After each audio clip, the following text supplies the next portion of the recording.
Right, second year, welcome to your USA test revision for your second exam on this topic.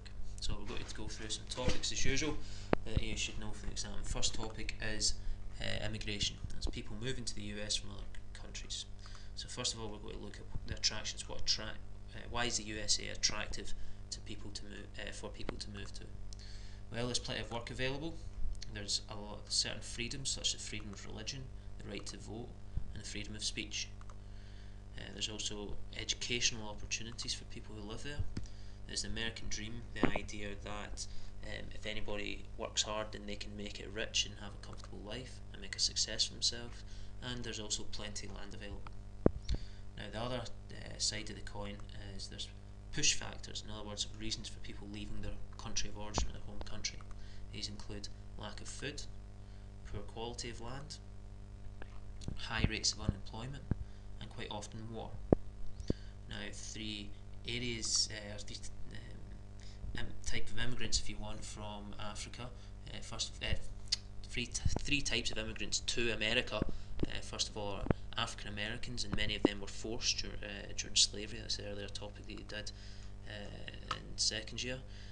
Hispanic immigration, which is from mainly South American countries, is voluntary. In other words, they weren't forced to go to America. And Asian American, that's from Asia's places like Taiwan, Japan, China, etc., etc. And again, that was voluntary as well. It wasn't forced immigration. So, stereotypes. Stereotypes are a fixed image of how people are viewed in society. The idea of Scotchman, Englishman, Irishman jokes, and Irishman being the sort of butt of the jokes, that's a stereotype.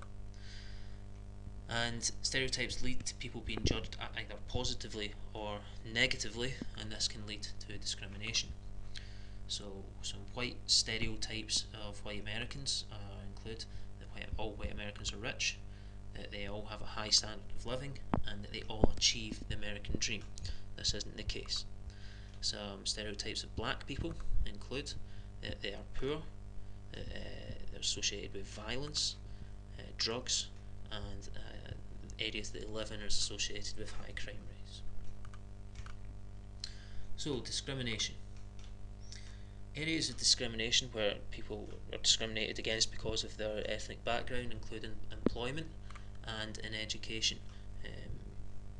Largely before the government introduced certain initiatives, people from non-white backgrounds received considerable discrimination in these two areas, where they didn't have the same opportunities of employment and the same opportunities in education.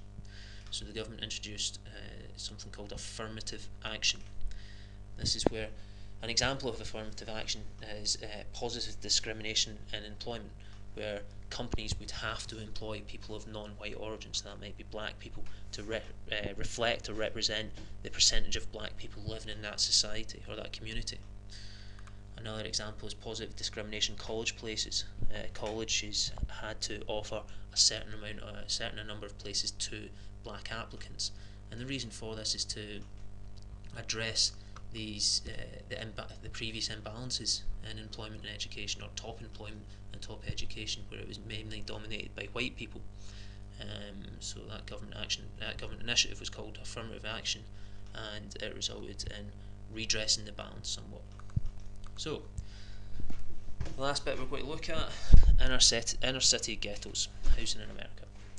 Many African American communities live in inner city ghettos, and these are characterised by rundown houses, the streets aren't cleaned, there's poor street lighting, children play in the street, the schools are poorly equipped, and they're associated with gangs and drugs.